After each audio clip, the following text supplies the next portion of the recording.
Welcome to Facilities and Operations Podcast for Schools. I'm Burke Jones, I'm the host, and every week we bring interesting interviews with other school facility professionals, whether that's like Director of Operations, Director of Facilities, or we bring on a vendor that educates us on what they're experts on, things that directly impact our careers and our facilities. So this week, we are joined by Richard Bell. Richard is the Executive Director of Operations for USD 385 Andover Public Schools in Kansas. So welcome to the show, Richard. Thanks for having me, Burke. I appreciate the opportunity to visit with you. Well, we do too. So tell me a little bit about your career path to date and how you ended up in facilities. Sure. So I've been in public education in Kansas now. This is my 22nd year. I started out teaching. I was a PE and reading teacher, and then I insert my standard joke here that living proof that there's PE teachers that know how to read. So, anyway, I taught PE and reading for 8 years while I also coached football, basketball, and track during that span of time. Decided at that point to go into school administration. Was an assistant principal at a middle school, an elementary principal, and then I moved into the district level and doing facilities and operations and also HR for a while. So I've done a little bit of this, a little bit of that, a little bit of everything. So that's kind of led me to being here in Andover, which is year one for me here. It's been a great opportunity to be able to focus strictly on the operations side of things. My previous district, I did operations and HR simultaneously, and wore me quite thin. I can imagine. Very great learning experience for me. Wonderful place to be. But when this opportunity came up to be able to focus on just one aspect of the job a little more critically, I couldn't pass that up. So Fantastic. that leads me here today. So what's something about you that we can't read on LinkedIn? Yeah, I'm really kind of a boring guy, Burke. But I do have a few hobbies. I like to smoke meats and ride my motorcycle. Really, those are the big ones for me. So Nice. don't publicize that stuff a whole lot because it's more the non-business related part of me. But anybody wants to go for a ride or have some barbecue, let me know. Yeah. Well, I'm always up for some barbecue. There you go. So one thing I find interesting is, I mean, I came to this career from the architectural world. I was an architect, so I knew Certainly. buildings, I knew systems. Architects know a little bit about a lot of things, but we're good at bringing a lot of things together. But I find it interesting is a lot of directors of operations or facilities professionals come in school districts, come up through being a teacher. So was that did you feel like, I mean, you had the leadership side clearly, but was it like trial by fire, learning all the lingo and and what we deal with every day? Yeah, so for a certain extent it was, especially on the commercial side of construction. I grew up with a dad who was a contractor and did a lot of that kind of work and got my hands dirty from a young age as far as physically, hammering nails and putting roofs on and stuff like that. But when it came to commercial building and learning that it's vastly different than building a home or adding a garage on somebody's place, there was a little bit of a learning curve there. Thankfully, as a teacher and as a principal, I was in districts that went through some bond issues and got to sit on committees and learn that stuff before it was actually part of my job. But I would say that 8 years into doing facility work, year 8 is vastly different than year 1. So Absolutely. yeah, Well, I'm on year 3 and I feel it. Yeah. yeah. So you just recently moved to a new district. Is that a tough transition?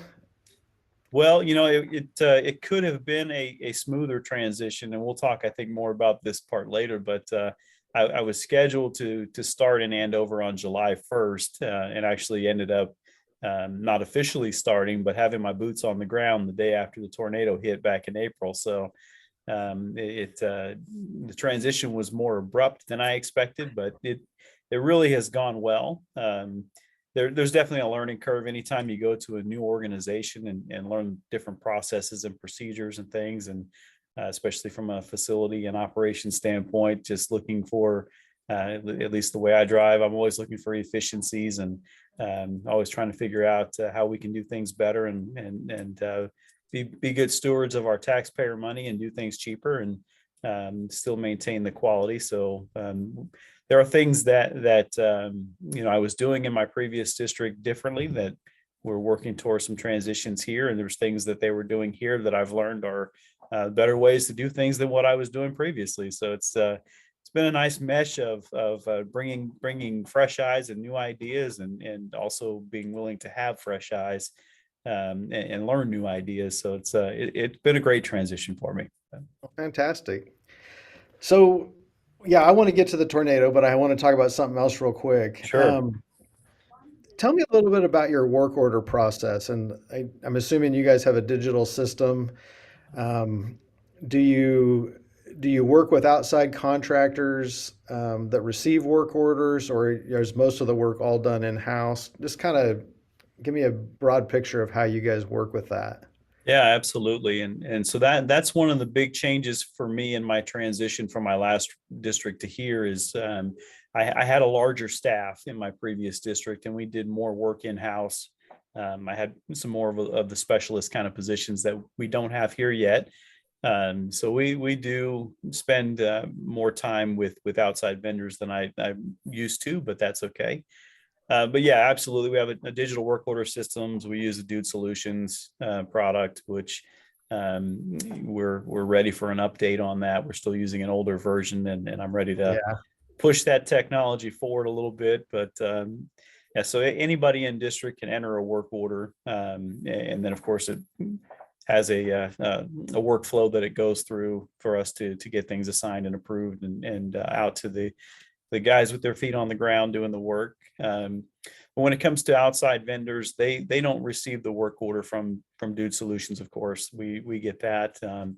I'm fortunate here to have some clerical help that I didn't have in my previous job. So my assistant does most of the actual calling of the vendors and pushing them purchase orders to get work done. But we don't let anybody touch anything without a purchase order, which is, I think it's a good practice. Can be challenging at times to try and guess what that number might be right. until you diagnose a problem and figure out what's actually going on. You're just putting a work order out there with a kind of a starting point figure on it. But it works pretty well, and we've definitely expanded the contractor pool that we're using here, and brought in some people that I've had great experiences with in the past, and again met some people here that we've had great experiences with here. So it's nice to have options when you're looking for an electrician, plumber, HVAC, whatever the case might be. And school work's oftentimes time sensitive and time critical. So Right.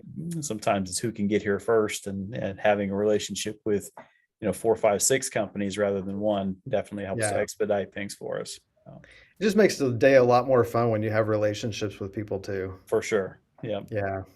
So you let everybody in district have the ability to submit a work order? Yes. Yeah. That, Yeah. Everybody can submit a work order, and we get our fair share, and we get some that we're working on coaching people a little bit what needs to be a work order and what doesn't. And one thing that we're also working on here is expanding the capacity of our custodial staff. Before my time here, they focused on cleaning our buildings, and our buildings are very clean, and that's a great thing to focus on. But also want them to feel some sense of ownership and understand that if a screw's loose, you don't need a maintenance guy for that. I can I can get you some tools, and you can do that job. And I think they've been very receptive to feeling like that. Hey, this is my house, so I'm going to take good care of it. And we purchased some nice toolkits for them at the beginning of the year this year to help them kind of tackle some of those things that previously we would get a work order to maintenance for. So we've been able to trim those a bit. We did also, I try to use the work order system also as a tracking and data tool for me. I know you do as well, and that can be challenging. But really, if I have a certain piece of equipment that has trouble over and over and over, and we're not getting work orders, we're just getting a phone call and driving out and fixing it. I don't have that data source to say, hey, this unit that should last me 5 more years is showing me that its wear is premature, and maybe I need to start my capital planning process sooner. So having those work orders is good from that standpoint, to be able to not only track wear patterns and capital planning and that kind of stuff, but also the efficiency and effectiveness of your maintenance crew and contractors that you're using and all those kind of things. So long Yeah, answer for tracking the data out of the work order system for me right now is a thing I'm really trying to get built to the point where I can get good data out of it. absolutely. For those same reasons, if we're spending 3,000 a year on a little rooftop unit, it's probably time to get a new rooftop unit. Yep. So yeah, we're actually working on that here as well. So Yeah, if you come across a good method and a good product, please share. yeah, it's uh, very challenging to find exactly what I would like it to be. yeah. Um, so yeah, I plan to have some work order systems on here to pick their brain and in future episodes and see what they have to offer. So let's talk about tornadoes. All right. So I guess what was it in May? A tornado came through the Sedgwick County area in Kansas and severely damaged. Thankfully, no loss of life. Yep. But it was a very impressive tornado. Lots of video taken of it because it was still sunlight outside. Hmm. Um, just the devastation. I just couldn't believe, when you see houses just boom, just explode.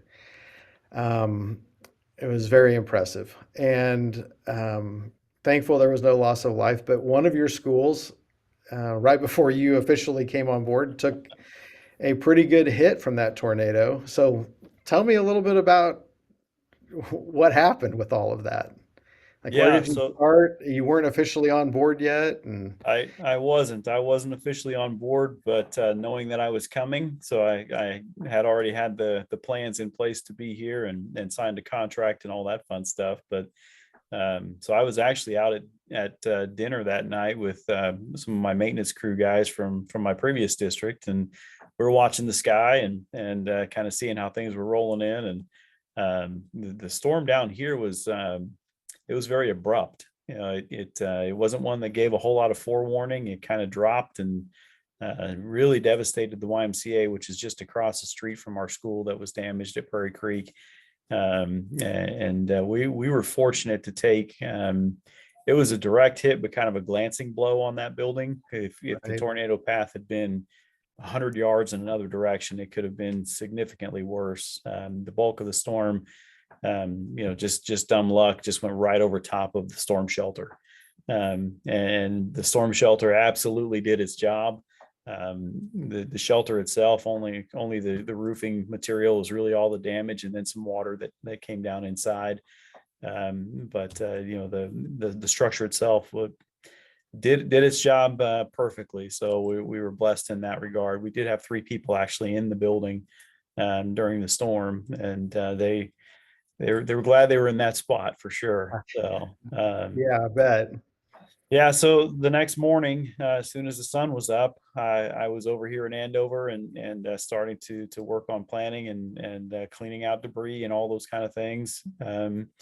We were incredibly fortunate in the turn of events. I know fortunate in a tornado is not usually things you put together, but we were incredibly fortunate to already have a construction manager at risk who was doing other projects for us. And they had 30 guys on site before I was here. Oh, wow. So it was incredible that we had that, again, relationship with a vendor who was able to just fly in and jump in and get going. And we were able to get ahead of what could have been a lot of damage from stagnant water.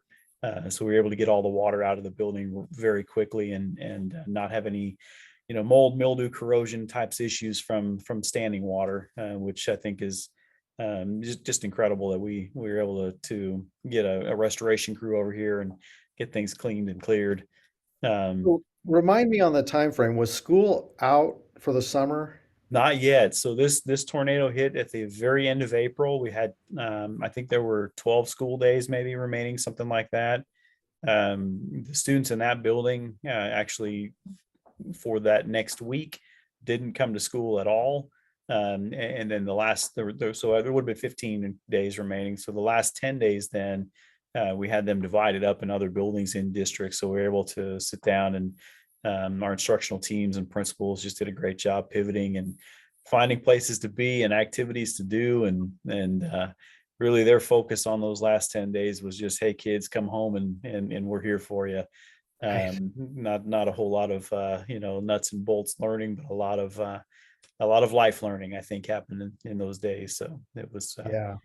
um, our staff did a great job preparing for that. But So, what did the people report what was the report like from being inside of the tornado shelter when this thing, like, was the building moving? What did you hear from them?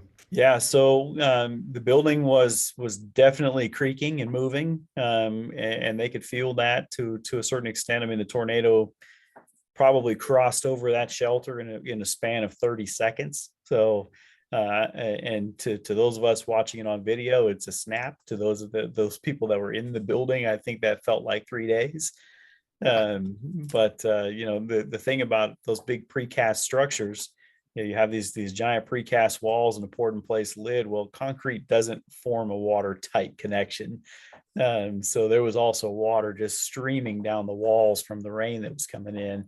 And they just described, really difficult to hear, extremely loud.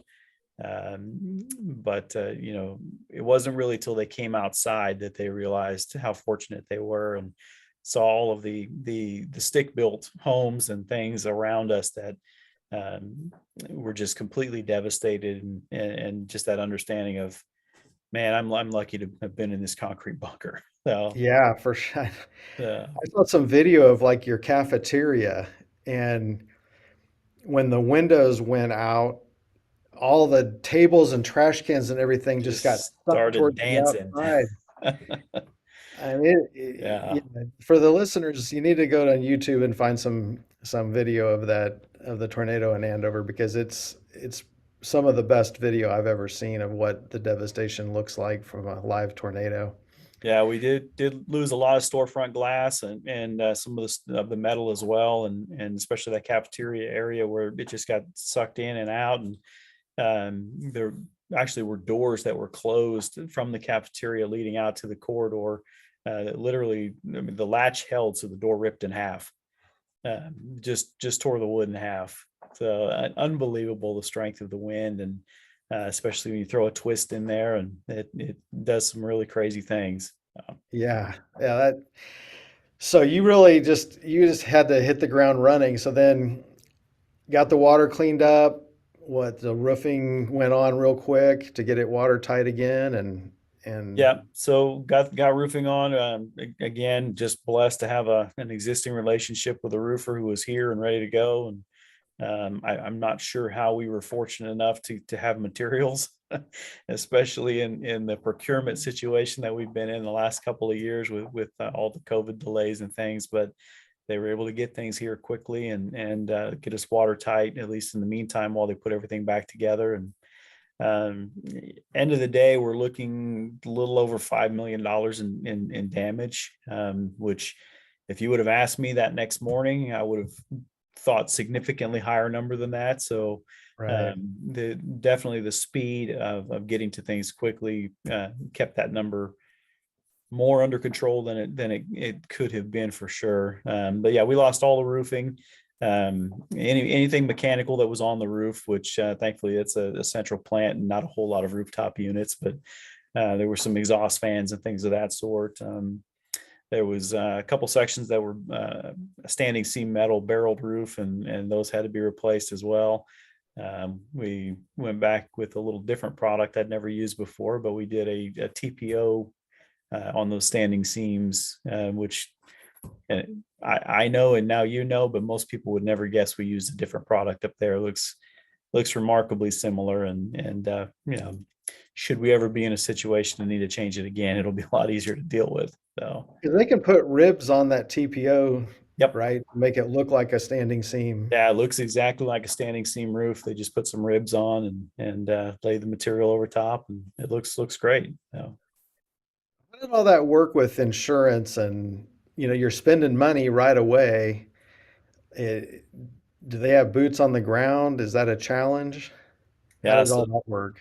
they had people on site within a couple of days starting to do assessments, and they actually had. And I don't work as much with the insurance side of things, but I'll give you my recollections anyway. But they actually had kind of an oversight team that was there as well.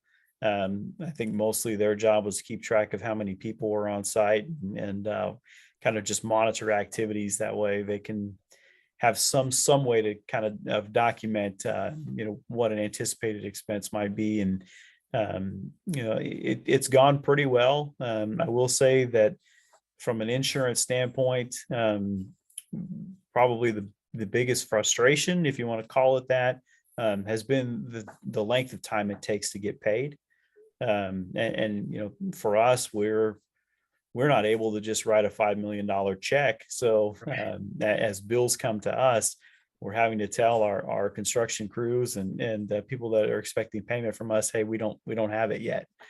And thankfully, I think most of them do insurance business and kind of understand that world of things. But sitting there waiting on a multi-$100,000 check as an electrician or a roofer it's definitely taxing on you. So that was a bit of a challenge, just getting payments made to us. But I think that's just standard in the insurance, and it hasn't been terrible by any means, but our insurance are the people that we know from the insurance have been great. I think it's above their heads on some of those issues. So Yeah. yeah. So I'm just thinking about the building, but just all of the content. So like, was all the curriculum destroyed and the media center and all of that? Did that all have to be replaced real quickly? Yeah, so we were able to salvage quite a bit, and that definitely that I can't harp enough on how much getting in there quickly made the difference for us. So like all of our library books, I actually brought my crew from my previous district over, and we packed out the library. Oh, wow. And that happened the day after the storm hit, so they didn't have a chance to sit there in that moldy, musty air. So we got that out into a better place, and we did end up losing some, of course, but the speed and getting things up out of water really made a huge difference. I expected more rust on chair legs and table legs and things like that, but just I think with how quickly we were able to get things out, and definitely with the expertise of the restoration company coming in and getting air moving, that made a huge difference for us. But yeah, contents have been a challenge. And you asked about lessons learned. Probably the number one lesson that I would say that we have learned, and I would preach to anybody and everybody, is make sure you have a great inventory.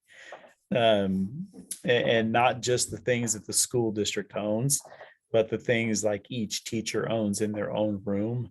Those personal contents have been quite the challenge to track down and assign values to, and try to find replacements for. And there's no doubt that people will end up with things that we're just not able to replace for whatever reason. But yeah, having a good inventory is it definitely could be the difference between an incredibly difficult 6 to 9 months of trying to track down contents and a pretty good quick turnaround. So, I think for our standpoint, the school inventory was pretty good. The personal contents was a little tougher. So Yeah, I can imagine. And we've had a couple instances where, a water leak or something has damaged teachers' personal items. It's right. tough to get your hand around that value or what exactly it was. So I can imagine that would be a big task. But you guys made it. You've opened before school started.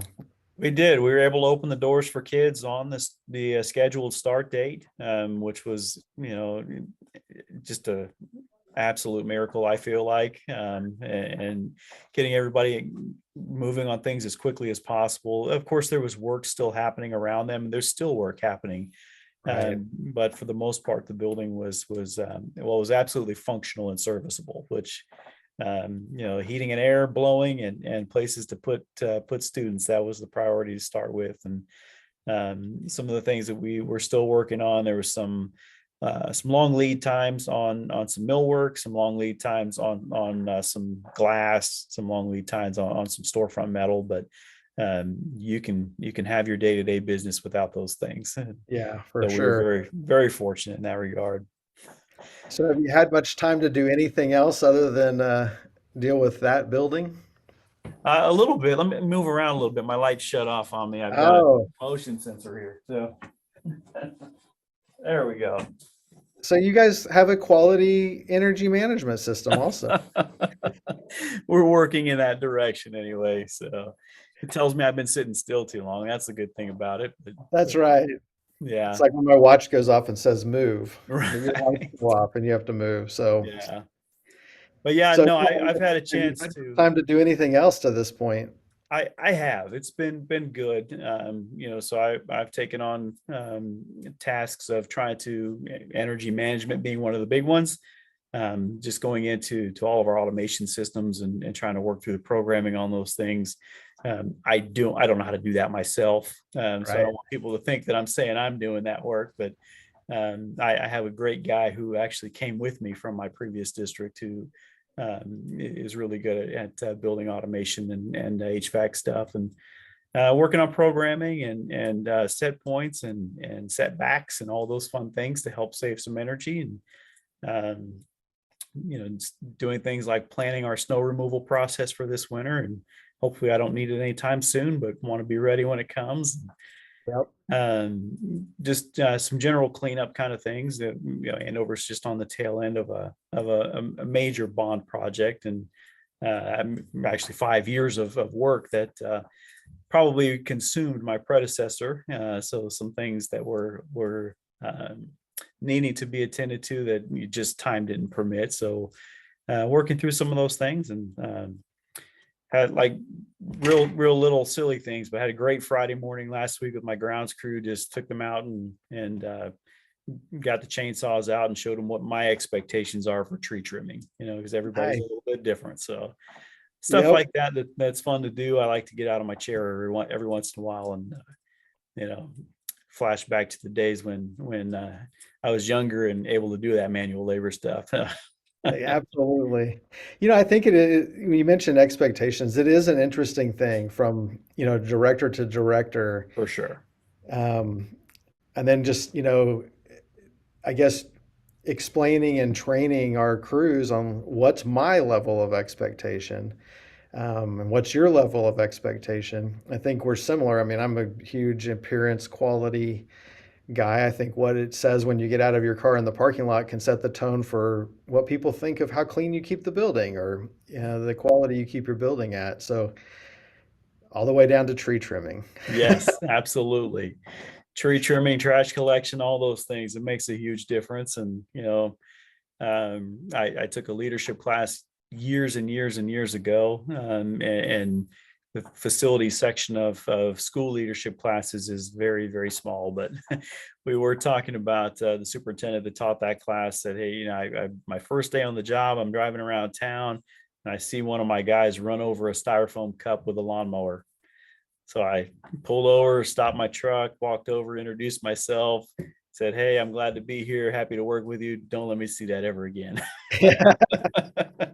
So yeah, absolutely. Setting those expectations.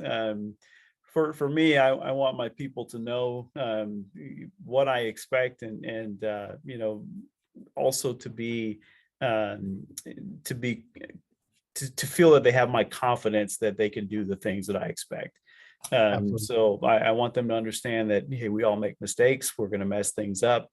We're going to grow and learn together and get better at doing all these things as a unit. And lean on me as much as I lean on you, and let's get this all done together. So, Yeah. Yeah, I found there's just it takes a long time to build trust, sure. um, and letting them understand that it's okay to come to me with ideas or problems, Hmm. and we'll figure out how to solve them as a team. And that's been it's been an interesting process growing through that, you know. Sure. And then every new director, you know, has different ideas and different thoughts. So Hmm. I'm sure for the staff, it can sometimes be confusing when new people come in. And I still consider myself new, even though I've been here 3 years. Yeah. But because I'm still learning every day.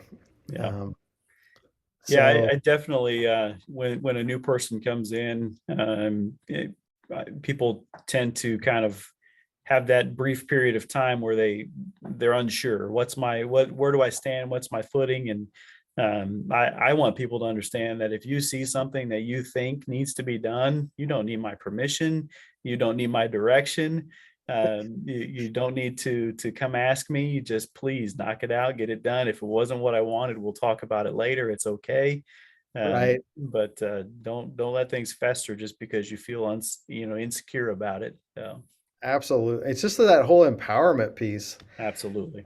They're out there every day. I can't be out there every day. Yeah, So yeah, you see something, just get it done, make it look good, get it working, whatever that needs to happen. So, all right, well, okay. I think we're to the point where what I do with everybody is we have a few rapid fire questions just to learn a little more about you. sure. So, how would your parents describe what you do? I saw that question when you kind of sent me the preview, and I thought about it two ways. One, are you asking about my parents, like my own parents, or I'm the saying your own parents. okay, okay. Well, my dad would say that he takes care of kids. So, which Fantastic. trying to explain the nuts and bolts of what I do is a little bit much sometimes. So that's what he always just tells people. He takes care of kids. So, Which is would the perfect answer because everything we do supports the kids that are in our building. exactly. Yep. And that's my standpoint. And you asked about earlier what my career path, and it's been kids. I've been out of the building level and away and out of the classroom for a while, but really my passion has always been doing what needs to be done for that end user, which is our students. So, I think I'll expand on this just a little bit. I think that a lot of people don't understand, like a teacher, like when they say, these are my kids, believe that, like that is true. absolutely. But Yeah. even for my HVAC guy, for my grounds guy, for my custodians, for my food service, they look at all of these kids as their kids, Hmm. you know? And I think that's really cool. And probably one of the unexpected joys of my job now is that outlook or that interaction that we have on the end user and the students and the staff. Yeah, definitely. So are you a digital guy or a paper guy? I'm definitely a digital guy, so I'm not a fan of paper. um, More from the standpoint of clutter. I'm kind of a neat freak, so that's for me to have things kind of scattered on my desk, it drives me crazy. So I definitely rely heavily on my phone and my computer for keeping me organized and on track. So. Fantastic. So what time of the day do you do your best work? I think it ties back to all of my years coaching, but really that 3 to 5 window is kind of my sweet spot. I'm not a huge morning person. I'm not a get up out of bed grumpy kind of guy or anything, but it takes me a cup of coffee and a little bit of moving around to feel like I'm productive in the morning. But kind of that 3 to 5 spot in the afternoon, I think from my years as a coach and then also as a principal, and that was the time when the kids were gone and I was able to catch up on stuff. So that I tend to be most productive at the ends of my day. Yeah, I notice, after 3 o'clock, the phone calls die down and the emails die down. So you Yeah. can you can focus and get a lot done in that period of time. Yeah. Well, Richard, thank you so much for joining us. Really appreciate it. You got a super interesting story with the whole tornado, and you've had an interesting career path. So thank you for being with us today. Yeah, I really absolutely. appreciate it. If people want to reach out and contact you in any way, what's the best way for them to get a hold of you? Yeah, so feel free to email me. My email is bellr, just my last name, first initial, at usd385.org. And I'm on Twitter, I'm on Facebook, I'm on LinkedIn. So if those are your preferred methods, you can find me there as well. I'm always willing and enjoy having conversations with people, and hope to learn as much from them as maybe I can lend them a tidbit here and there too. So Sounds good. Well, thanks again, Richard. I much greatly appreciate it, and good luck in your new district. thanks, Burke. I appreciate it. Good to visit with you.